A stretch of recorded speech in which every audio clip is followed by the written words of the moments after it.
He told her she was nothing without him.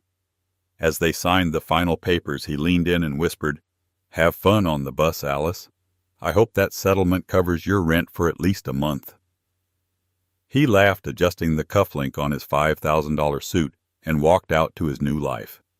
She stood alone on the curb, defeated. But the car that pulled up to the curb wasn't a taxi. And the man who stepped out to open her door wasn't just anybody. In that single second, her ex-husband's world built on arrogance and lies came crashing down.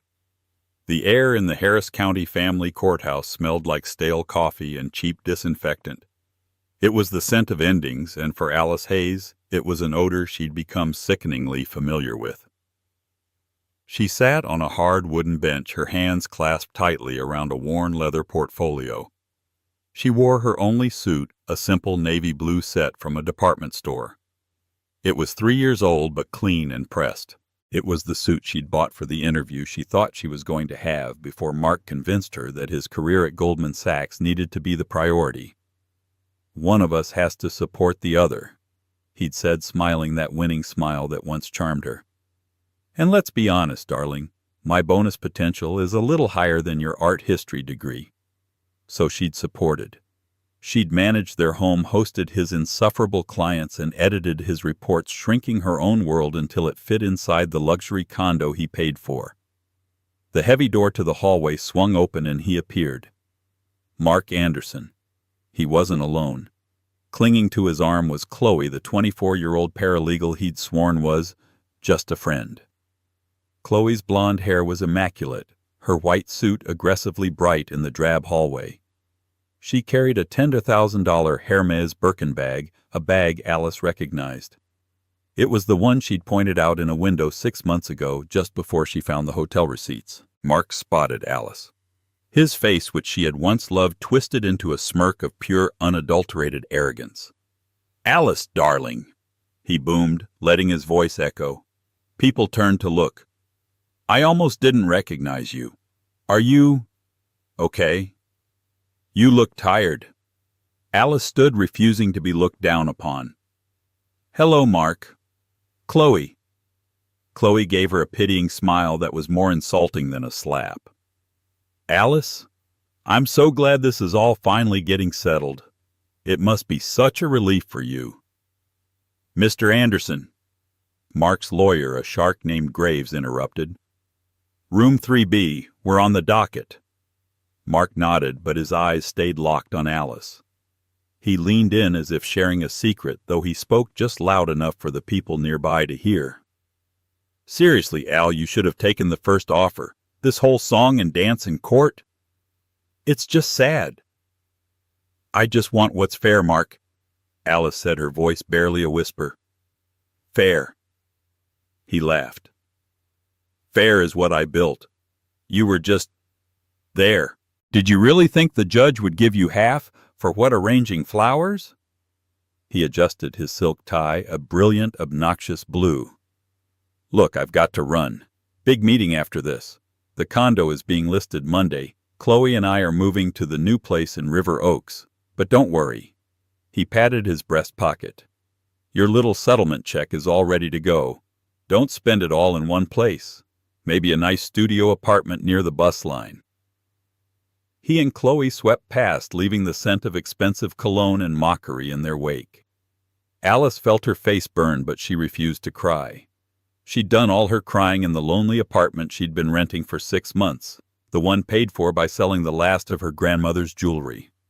Inside the courtroom, it was worse. Mark's lawyer painted her as a bitter, lazy wife who contributed nothing. Mark on the stand listed his assets, his promotions, his long hours.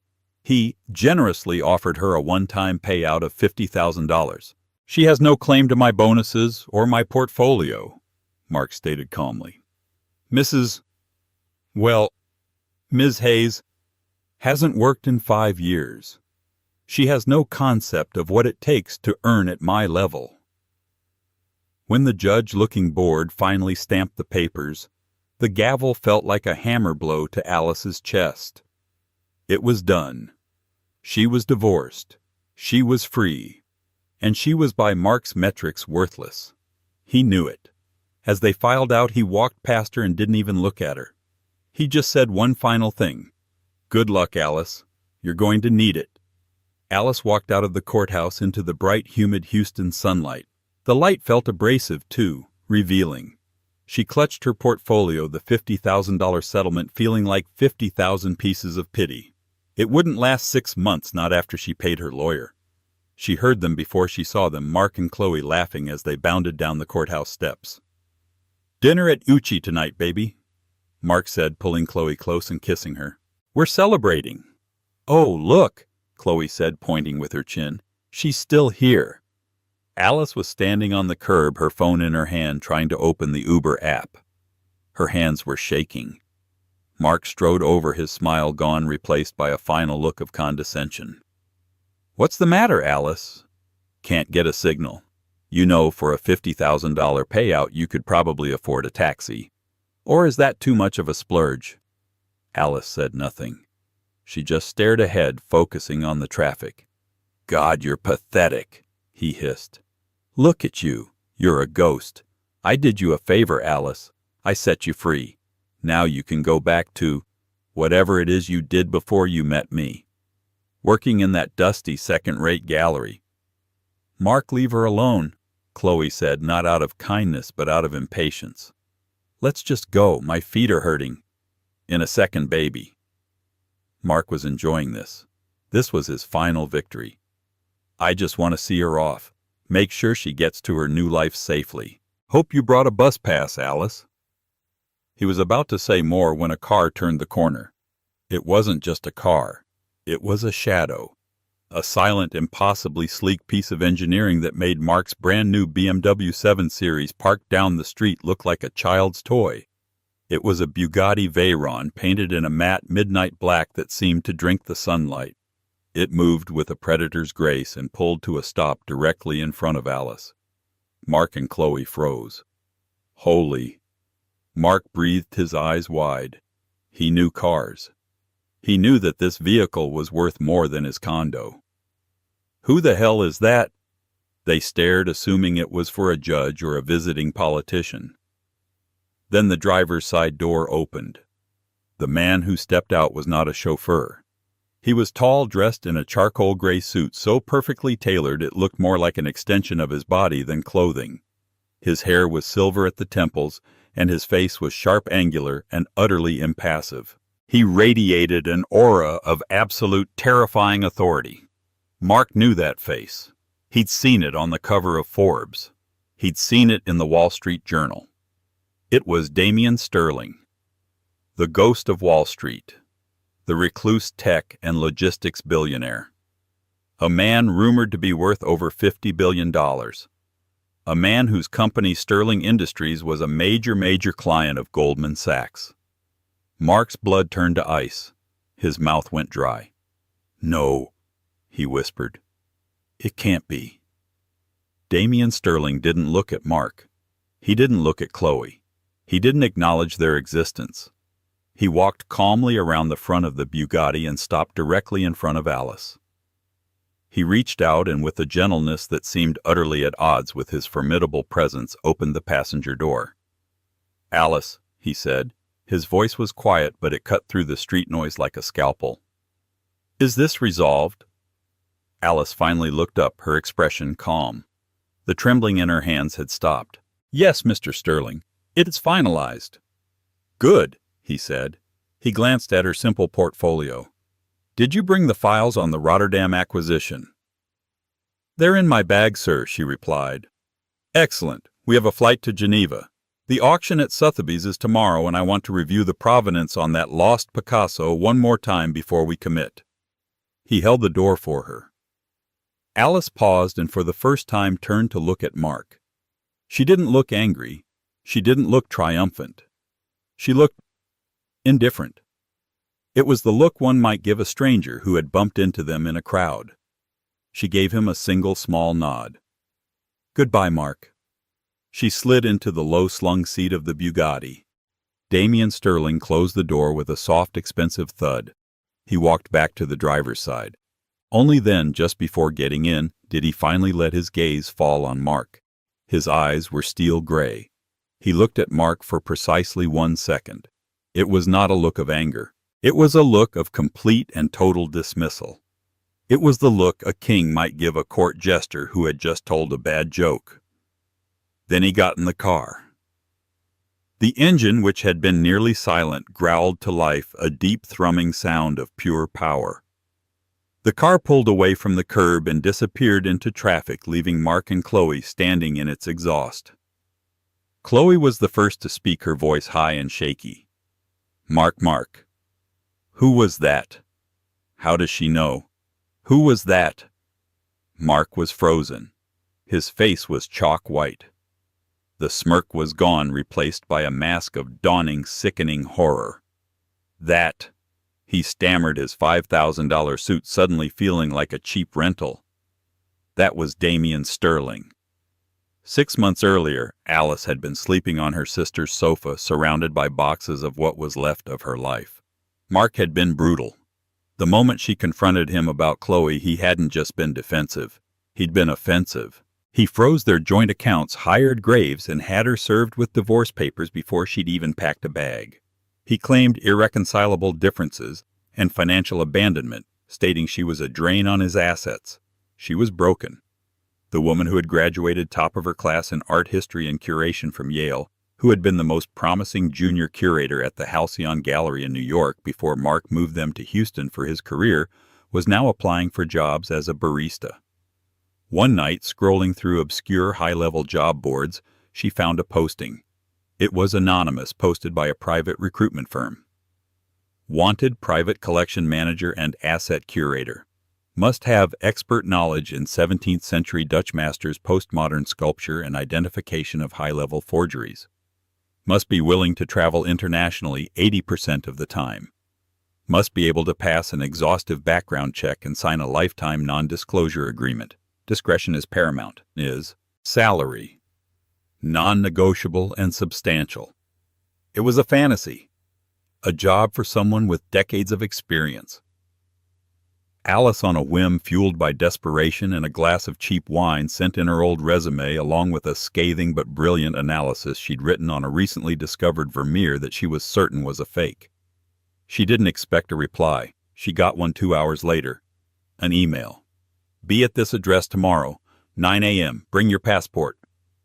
The address was a nondescript glass tower downtown. The elevator required a key card which a silent guard provided. She was led into a penthouse office that was empty save for a desk, 2 chairs, and a single painting on the wall. Damien Sterling was standing in front of it. He didn't introduce himself. He didn't shake her hand. He just pointed at the painting, a chaotic, beautiful piece in the style of Jackson Pollock. I paid $22 million for this at a private auction last year. He said, his voice as quiet as it had been on the courthouse steps. It was authenticated by the artist's estate. Tell me about it. Alice looked. She really looked. She walked closer, examining the canvas, the paint spatter, the signature. For 10 minutes, the only sound was the hum of the air conditioning. It's beautiful, she said finally. I didn't ask if it was beautiful, Sterling replied, his back still to her. It's a forgery, Alice said. He turned. His eyes narrowed. Explain. The Pollock method is about controlled chaos. This is just chaos. The drip patterns are wrong. They're too hesitant in places, too aggressive in others. But the real proof, she pointed to a tiny corner, is the paint. That's titanium white. But it's an acrylic-based titanium, not the oil-based casing he used during this period. This was painted probably in the 1980s, not 1950. Sterling stared at her. His face was unreadable. He walked to his desk and pressed a button on his intercom. Send in Mr. Vance. A moment later, a flustered-looking man in an expensive suit rushed in. Sir. Mr. Vance. This is Ms. Hayes.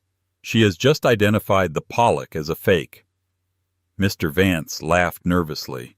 Sir, with all due respect, my team at Sotheby's authenticated that. It's impossible. Ms. Hayes, Sterling interrupted. What did you say about the paint? It's acrylic-based titanium white, Alice said, her voice steady. His was casein. You can run a simple mass spectrometry on it. I'll stake my reputation on it." "Vance," Sterling said, "have the lab do it. Now, if she's right, you're fired." Mr. Vance went pale and scrambled out of the room. Sterling turned back to Alice. "You're divorced?" he asked. Alice flinched. "It's in process." "Your husband is Mark Anderson at Goldman Sachs," Sterling stated. It wasn't a question. "He's a portfolio manager, over-leveraged in his personal life and thinks he's smarter than he is. He's cheating on you with his paralegal." Alice was speechless. How did you know that?" "I don't tolerate fools, Miss Hayes. And I don't hire people I haven't thoroughly investigated. The background check was comprehensive." He tapped his desk. "Your analysis of the fake Vermeer was correct. My team came to the same conclusion last week. It took them 3 months. It took you 1 night." He walked to the window. "I own the largest private art collection in the world. It's a liability. It's an asset. And it's full of snakes like Vance telling me what I want to hear.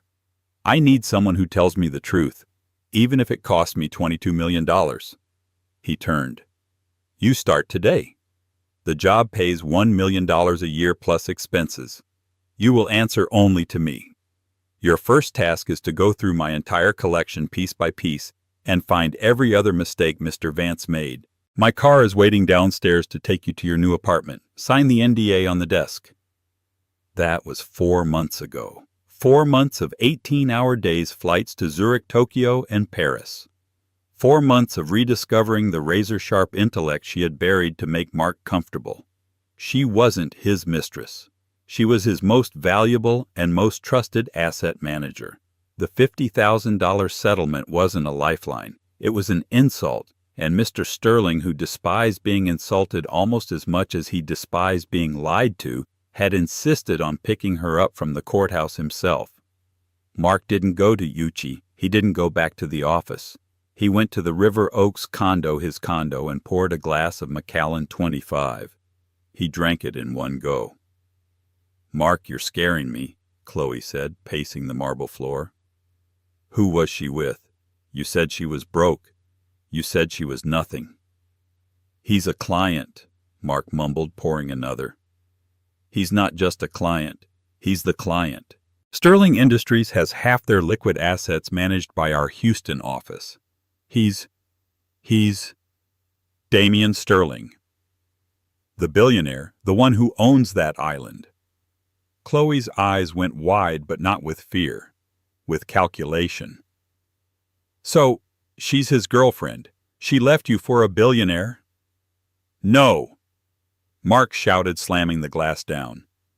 "She didn't leave me. I left her. She got lucky.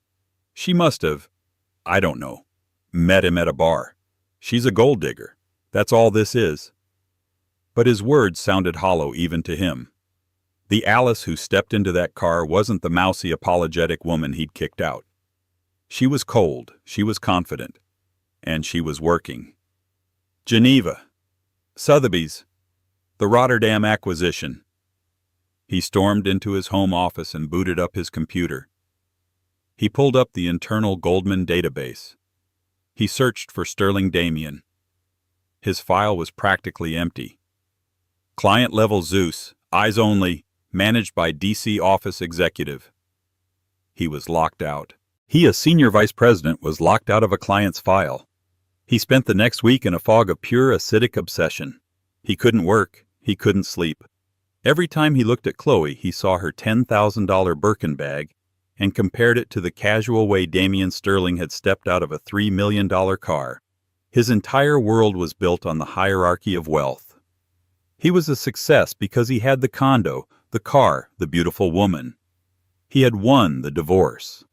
But in 1 second on a courthouse step, Damian Sterling had rendered his entire life a pathetic joke. Alice hadn't just traded up. She had ascended to a level he couldn't even comprehend. He started digging. He used his connections to find out about Alice's new life. "She's not his girlfriend."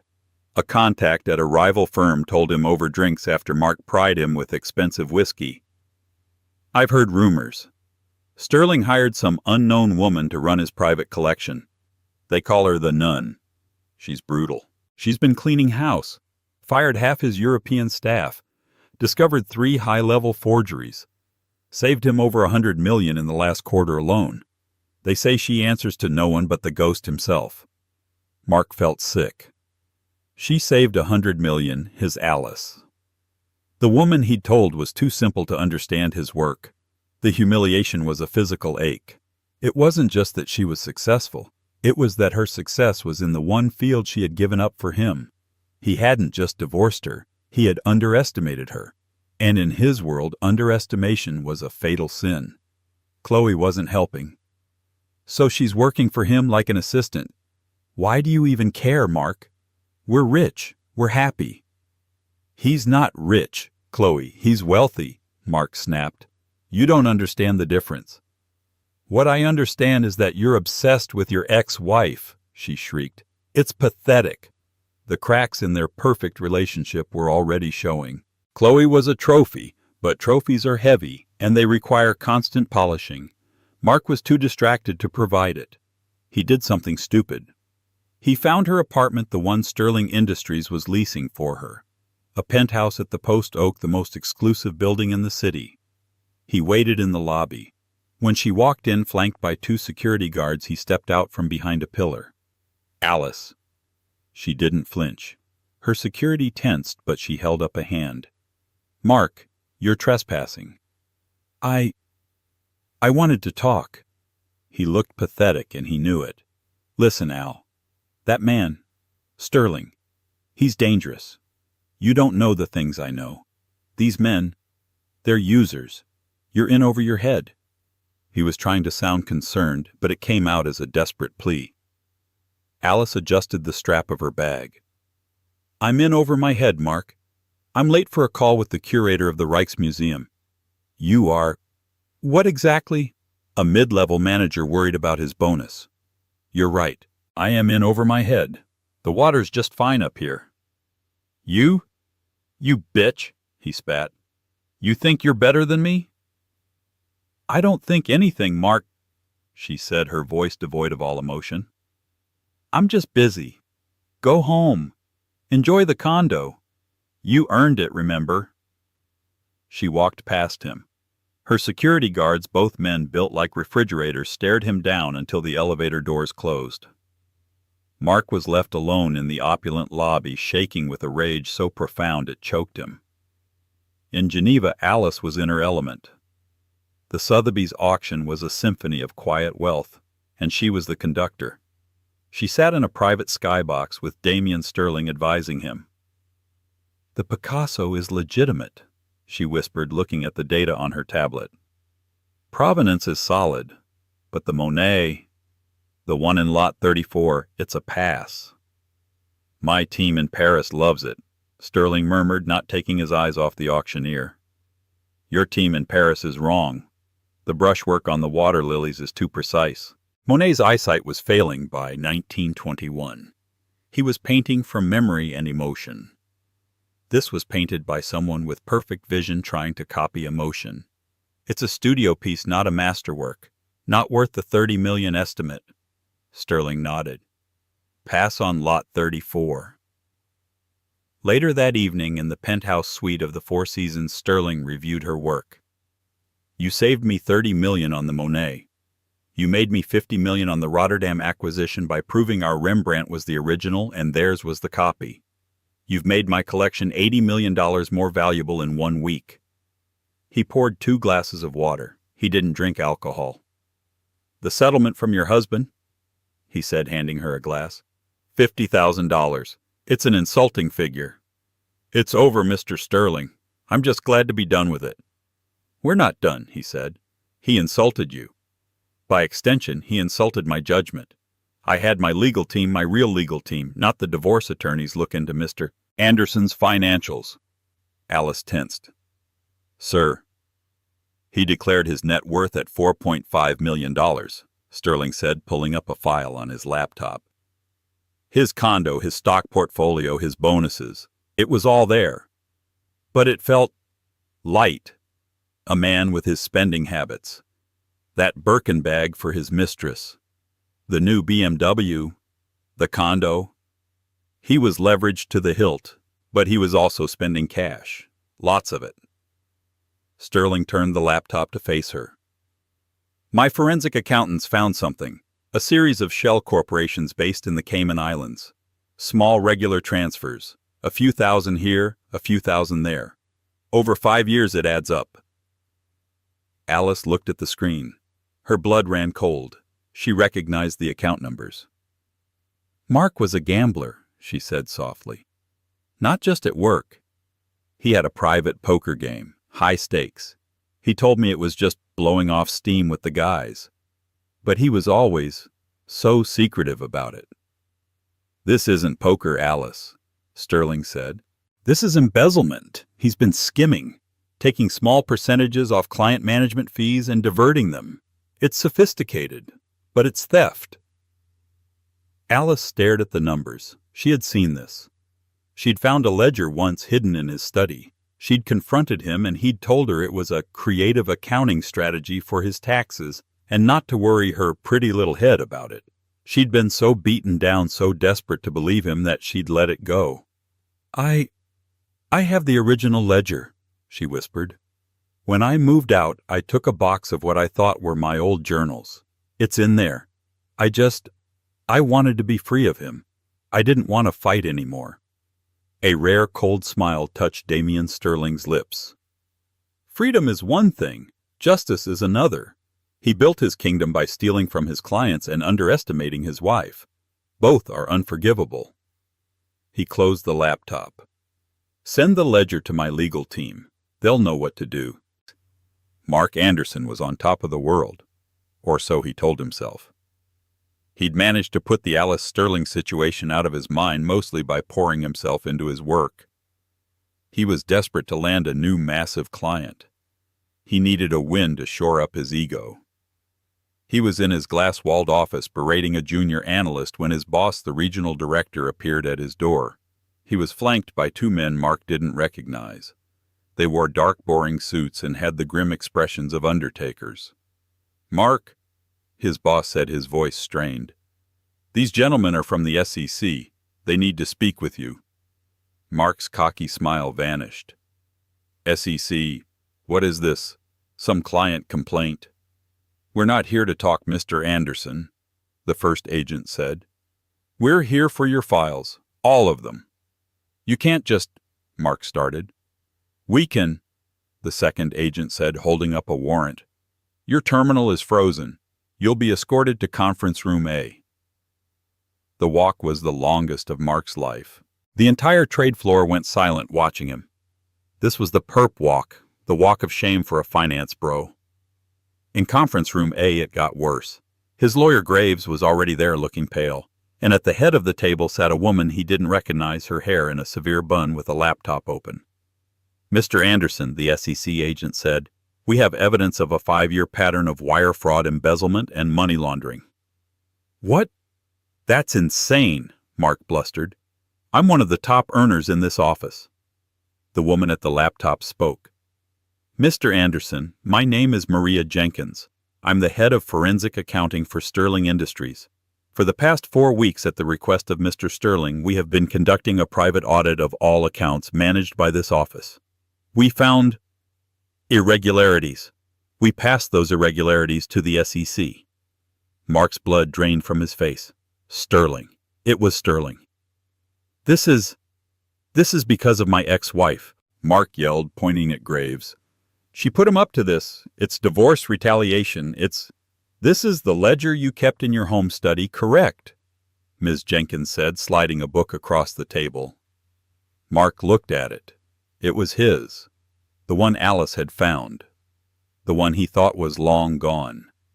And these, she continued, are the corresponding transfers from Goldman Sachs client accounts into shell corporations in the Cayman Islands. The accounts. They're all in your name. You've stolen an estimated $8.4 million over 5 years. Mark was silent. He was done. "Mr. Anderson," the SEC agent said, standing up, "you're under arrest." It was a blur. They cuffed him. They read him his rights. As they led him through the lobby of the Goldman Sachs Tower, he saw that everyone was watching. His colleagues, his rivals, and then he saw Chloe. She was standing by the security desk, her Birkin bag on the floor. She wasn't crying. She was talking to another executive, a man Mark knew was his direct competitor. She looked at Mark, saw the cuffs, and turned her back. She laughed at something the other man said and walked with him toward the elevators. The trophy had just jumped to a new shelf. As the agents pushed him through the revolving doors, Mark looked out onto the street. And in that moment, in a flash of perfect cruel irony, he saw her, Alice. She wasn't there for him. She was just walking by holding a cup of coffee, heading into the building next door, the Sterling Industries building. She happened to look over as the agents guided him into the back of an unmarked black car. Their eyes met through the glass. Mark expected to see triumph. He expected to see a smirk. He expected the same mockery he had shown her. He saw none of it. Alice just looked at him, her expression unreadable, and then a flicker of pity. It was the same look she'd given him on the courthouse steps, indifference tinged with a faint sadness. She turned her shoulders straight and walked into her building. That one look broke him more than the handcuffs. The realization that he wasn't even worth her anger. He was just a problem that had been resolved. 1 year had passed. The name Mark Anderson was a ghost, a cautionary tale whispered in the high-stakes bars of downtown Houston and on the trading floors of Wall Street. He was a story about the man who had it all and lost it, a fool who thought he was a king. After a humiliating 6-month trial where his entire life of petty thefts, lies, and emotional abuse was laid bare, he'd pleaded guilty to 8 counts of wire fraud and embezzlement. He was currently serving a 7-year sentence in a federal low-security prison. He had lost the condo, his reputation, his car, and his freedom. He was by every metric he had ever valued a complete and total failure. The name Alice Hayes, however, was becoming a legend. Tonight was the coronation. The Metropolitan Museum of Art was a fortress of light against the cool Manhattan night. The unveiling of the Sterling Wing was the single most anticipated cultural event of the decade. It wasn't just a new wing, it was a tectonic shift in the art world. Damian Sterling, the ghost of Wall Street, had finally decided to show his cards, and he had chosen Alice Hayes to be his dealer. Alice stood just inside the arched entryway, a masterpiece of glass and light that bridged the old neoclassical building with the hyper-modern new wing. The wing itself was her design, her vision, a 3-story atrium of white Italian marble and brushed steel designed to feel less like a museum and more like a cathedral. And tonight it was full. The air hummed with the sound of quiet generational wealth. Billionaires mingled with Pulitzer Prize-winning artists. Politicians kissed the hands of European royalty. The scent of orchids and expensive champagne hung in the air. Alice herself was almost unrecognizable from the woman on the courthouse steps. She wore a simple floor-length gown of midnight blue silk. It was understated elegant and had cost more than Mark's BMW. Her hair, which she used to pull back in a severe apologetic bun, was styled in soft, confident waves. She wore no jewelry save for a pair of teardrop sapphire earrings that Sterling had given her, a signing bonus, he'd called them, after her first month. She was not the mousy, trembling woman he had mocked. She was the Sterling Eye, a name coined by a fawning Vanity Fair profile, a title she had initially hated but now accepted. She was the head curator and president of the Sterling Art Foundation, a $10 billion philanthropic endowment. Her job was no longer just to acquire art, but to preserve it, study it, and share it. She was in this world terrifyingly powerful, and she was at this moment terrified. This was her debut. For the last 18 months she had been a phantom operating in the shadows just like her boss. She'd been in dusty archives in Florence, in high-tech verification labs in Zurich, and intense private auctions in Hong Kong. She had worked 18-hour days 7 days a week, fueled by a ferocious, burning need to prove her own worth to the only person who mattered anymore, herself. Tonight she was stepping into the light. "It is adequate." The voice, quiet as a tomb, came from beside her. Damian Sterling had materialized from the crowd. He was dressed in his uniform, a perfect dark charcoal suit. He didn't look at the crowd. He was looking at the centerpiece of the atrium, the lost Rembrandt they had acquired from the Rotterdam deal, now lit to perfection. "Just adequate, Mr. Sterling?" Alice asked, a small smile playing on her lips. "The lighting on the left hand is half a degree off," he murmured. "It's hitting the signet ring, but it's missing the texture of the cuff. See to it." "I'll have it fixed," Alice said, making a mental note. "Good." He finally turned his steel-gray eyes to her.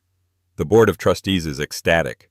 The Times is calling it a triumph of New World philanthropy. You've done well, Miss Hayes." From Damian Sterling, "You've done well" was the equivalent of a marching band and a ticker-tape parade.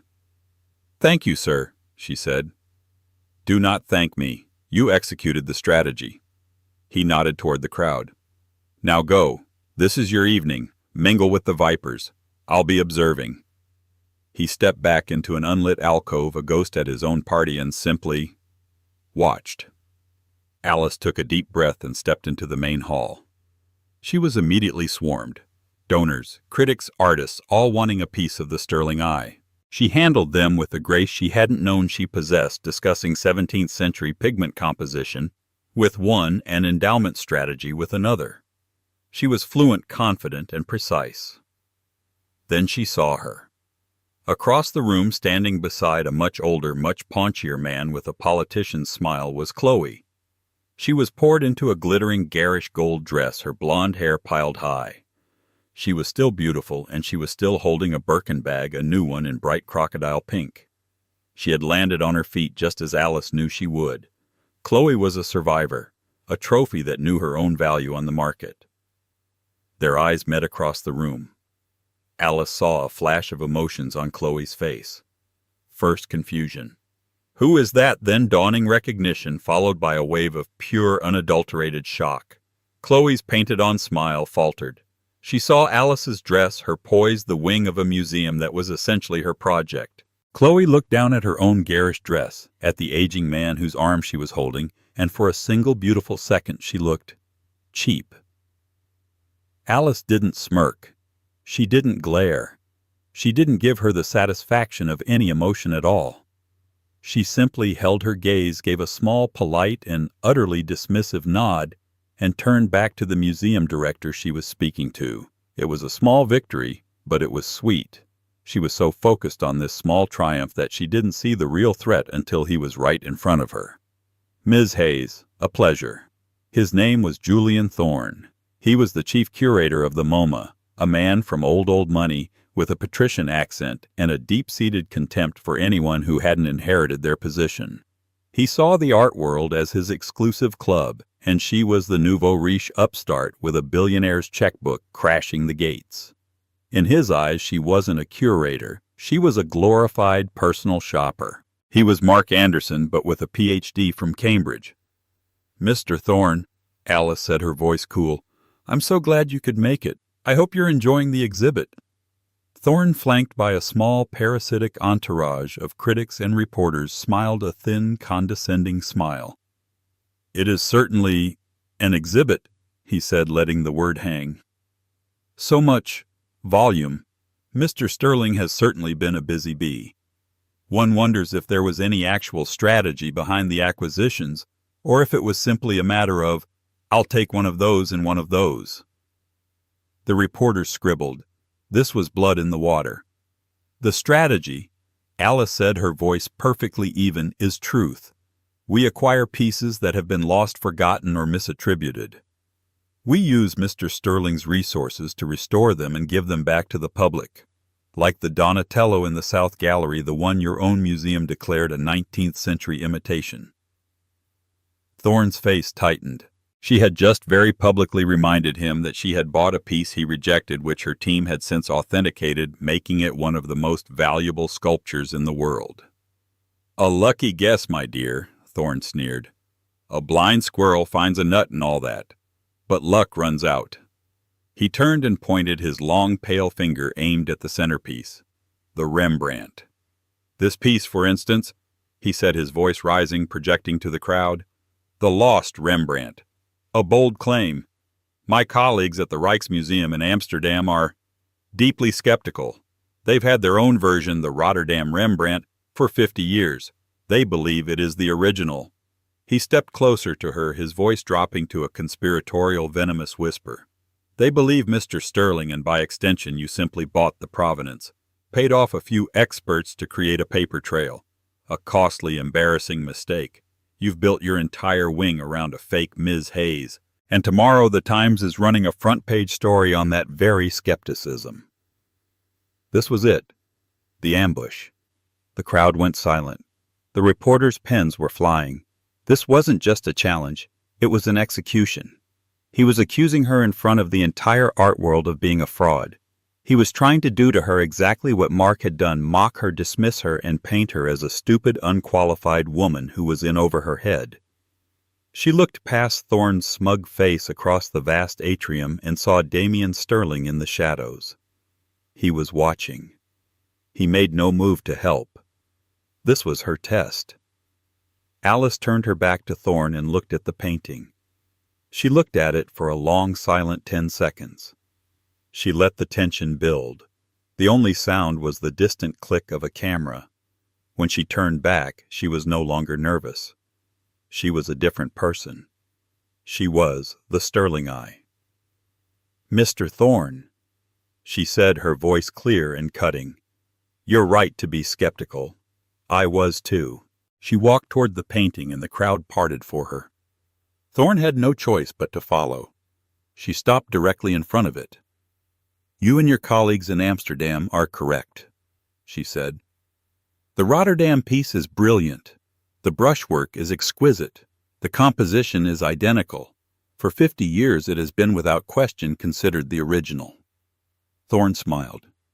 So you admit it. But it's a copy. Alice interrupted, her voice like steel. A masterful contemporary copy painted by a student in his studio. And do you know how we know? Thorne was silent. Alice pointed to the painted cuff on the subject's left wrist. We know because of this. You've seen the painting, Mr. Thorne, but you haven't studied it. My team and I spent 4 months on this piece. We ran mass spectrometry, X-ray fluorescence, and infrared reflectography. The Rotterdam piece is painted on a standard oak panel, which is correct for the period. She tapped the wall label next to the painting.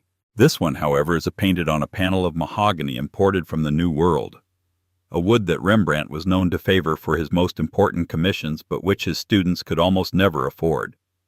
But that's not the proof. That's just a hint. She looked directly at the New York Times reporter. The proof is in the mistakes. She motioned for a museum attendant who handed her a tablet. She tapped the screen and a large monitor on the wall lit up, showing an infrared image of the painting. This, Alice said, is the pentimento, the underdrawing, the artist's original sketch which he painted over. Look at the subject's right hand. In the underdrawing he was holding a pair of gloves. In the final painting the gloves are gone and his hand is resting on the hilt of his sword. She zoomed in, her voice resonating with absolute, unshakable authority. A forger, Mr. Thorne, copies the final product. They copy what they see. The Rotterdam painting. It has no pentimento. It was painted perfectly all at once. It's a brilliant copy of this, our final version. She turned to face the stunned crowd. Only the master changes his mind. The Rotterdam piece is a copy. This is the original. This is the process. This is the truth. She then delivered the final devastating blow. She looked back at Thorne, her expression not triumphant, but almost pitying, the same look she had given Mark as he was forced into the police car. My full analysis, including the spectral data and the IR scans, was sent to the Rijksmuseum 2 days ago. We received their official retraction of their original claim this morning. They will be co-authoring our paper on the discovery. She looked at the Times reporter. I believe their official statement is being released to your editor right about now. You may want to check your email. Your front page story is going to need a new headline. Julian Thorne's face was chalk white. He had been so sure. He had been so arrogant. He had been academically, forensically, and publicly gutted. He didn't say a word. He just turned his entourage melting away from him and walked humiliated out of the wing. The silence that followed lasted 3 seconds. Then it broke. The room erupted in thunderous, sustained applause. It wasn't just polite. It was a roar. Alice stood by the Rembrandt, her hand resting lightly on the wall label. She had done it. She hadn't yelled. She hadn't cried. She had used her mind. She had used the knowledge they'd told her was useless. She had won. Later, after the applause had finally died down, she walked to the podium to give her official remarks. Her earlier nerves were gone. She owned this room. She owned her life. Art, she said, her voice clear and strong, is not about possession. It's not about an asset on a balance sheet or a trophy for a wall. It is about preservation. It's about a conversation across centuries. It's about finding the truth in the canvas even when that truth has been painted over. She smiled a small, genuine smile that lit up her face. For too long, this world has been dominated by those who see art as just another way to prove their power. Tonight, we change that. The Sterling Wing is open not as a monument to wealth, but as a commitment to the truth, to the stories that were almost lost. The applause was, if possible, even louder. As the party began to wind down, the young, eager reporter from the New York Times, the one who had just gotten the biggest story of her career, found Alice by the window. "Ms. Hayes, that was incredible. An incredible achievement. You've come out of nowhere in the last 18 months. You've completely reshaped the auction world. What's your secret?" Alice took a sip of champagne, looking out over the lights of New York. She thought back to the courthouse, to the smell of stale coffee, to the feel of Mark's dismissive gaze, to the moment she thought her life was over, that she was worthless. "There's no secret," Alice said, her voice warm. "I just stopped letting other people define my worth. It turns out my pretty little head had a lot more in it than anyone, including myself, realized." The reporter scribbled furiously. Across the room, standing alone by a 17th-century Vermeer, was Damien Sterling. He was, as always, observing. He watched Alice hold the room not with threats or volume, but with quiet, unshakable competence. He caught her eye. He didn't smile. A smile was too much. But he gave her a single slow nod. The highest possible praise from the ghost of Wall Street. It was not a nod from a boss to an employee. It was not a nod from a man to a woman he had saved. It was a nod of respect, from one master to another. And that's the story of Alice Hayes. She learned that the best revenge isn't revenge at all. It's building a life so magnificent that your past becomes completely irrelevant. Mark tried to break her, but he only succeeded in removing himself as the single biggest obstacle to her success. She didn't need a billionaire to save her. She just needed an opportunity to save herself. What did you think of Alice's transformation? Was Mark's downfall just, or was it a cold, calculated move by Sterling? Let us know your thoughts in the comments below. We read every single one. If you enjoyed this story of justice and vindication, please show your support by hitting that like button. It really helps the channel. And don't forget to share this video with someone who needs a reminder of their own worth. Most importantly, if you haven't already, subscribe to our channel and ring that bell. We post new stories every single week, and you don't want to miss what happens next. Thanks for listening.